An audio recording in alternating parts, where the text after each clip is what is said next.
I'm Myra Castro. Energy shortfalls are keeping a controversial Redondo Beach, California power plant operational through 2023. Hi, I'm Dave Compton. The CPUC considers natural gas capacity and battery energy storage deferral. Plus, PowerOn's own Olivia Simonson sits down with energy entrepreneur Mike Umbro to get a first-hand interview about the cargo ship bottleneck that's sitting off the coast of California and the pollution it's creating. All these stories and more coming up on this edition of Power On.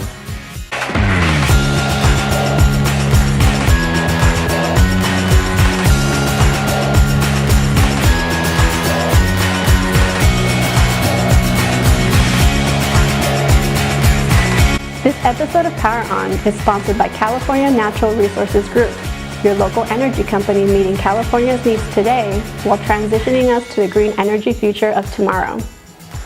While our state struggles to meet electricity demands as it transitions to clean energy, regulators recently approved an extension to keep an outdated gas-fired Redondo Beach power plant operational through 2023. This decision was met by resistance by residents and council members who want to end the periodic air pollution the facility creates and replace it with the park. With the exception of Los Angeles Power and Water operations, all of the state's ocean-cooled, gas-fired power generators were scheduled to close at the end of 2020. But after rolling blackouts in August of last year, energy analysts predicted future supply shortfalls, a result of climate change-induced heat waves and comparatively slow pace of developing clean energy. So last year, regulators approved extending the life of old generators in Huntington Beach, Long Beach, and Oxnard through 2023, and those in Redondo Beach through 2021. However, the extensions through 2023 were approved with little or no local opposition. We'll be right back with more Power On after this brief message from our sponsor.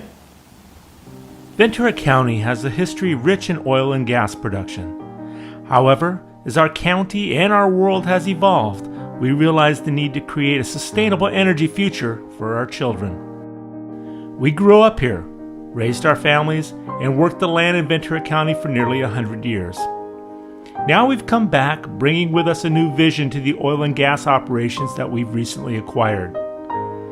Not only does our vision include continuing to produce oil and gas in a responsible environmental manner, but it also includes building green, sustainable energy sources side by side our oil and gas production wherever geographically and environmentally possible.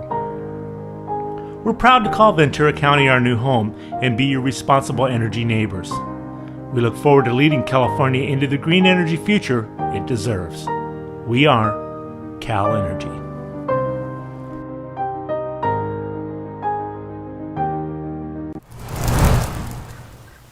After a stressful summer for California's electricity grid, the California Public Utilities Commission has approved 5 new gas-fired temporary power plants to relieve the grid pressure. Since November 2020, California has added 136 megawatts of natural gas power generation, with plans to increase that to a total of 200 megawatts by 2023. So why are they looking to natural gas power generation when there's plans for energy battery storage systems, which are critical to the infrastructure? Well, there's concerns regarding energy storage systems reliability. On a previous episode of Power On, we covered the Moss Landing energy storage system meltdown earlier in the year, and that took the energy storage facility offline indefinitely. So why now is the CPUC concerned with grid reliability? Well, the Diablo nuclear power plant, which supplies up to 10% of California's baseline power, is going offline, despite the power plant reducing greenhouse gas emissions. It seems there's still a lot of big questions out there on the future of California's energy priorities, its policies, and the reliability of the grid. Coming up right after the break, Olivia Simonson takes a look at the cargo ship bottleneck and the air pollution that it's causing out there in the harbor. Hi, this is Pia E. Shell with another The More You Know from California Oil.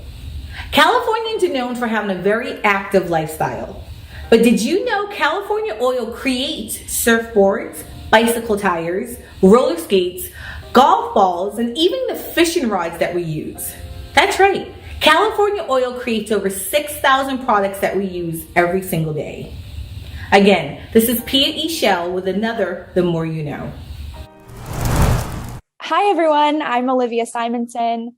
A couple of weeks ago, PowerOn covered the story on the tankers in the Long Beach Harbor and the environmental and emissions impact associated with that situation. And I'm so excited to have with me today to share his perspective, oil and gas entrepreneur, investor, and environmental leader Mike Umbro. Mike, thank you for taking the time to chat with me today. Thank you for having me. I appreciate it. So, Mike, you went into the Long Beach Harbor on a boat and you looked at the situation for yourself. So tell us what you saw.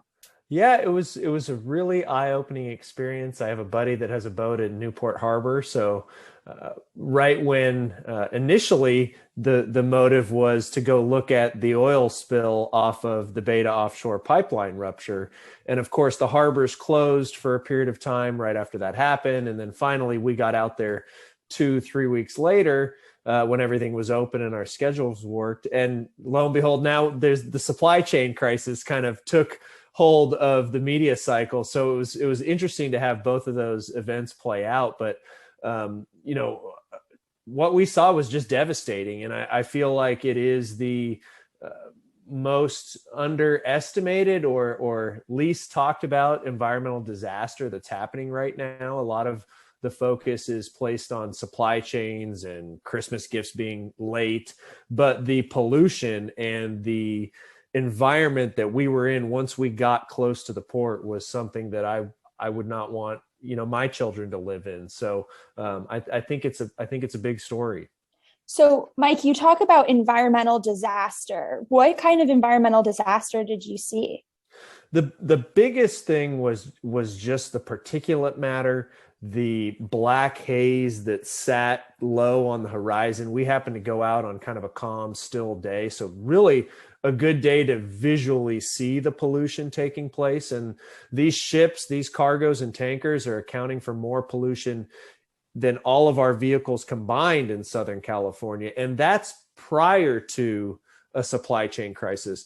So that whatever that, volume of ships is normally might be 20 ships out there in a normal time, 5 times that now with 100 ships. And it's just a cauldron of smoke and diesel and particulate matter and just things you don't want to breathe.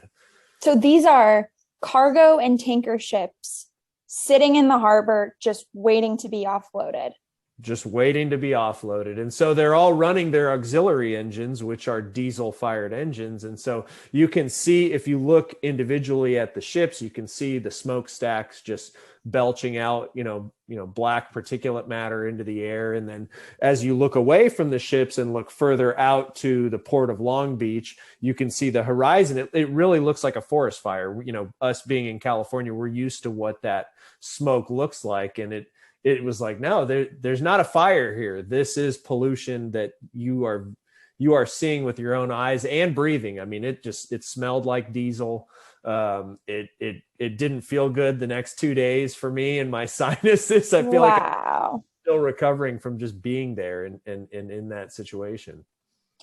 So, Mike, why is no one doing anything about this? What action or inaction are we seeing from our governments on this?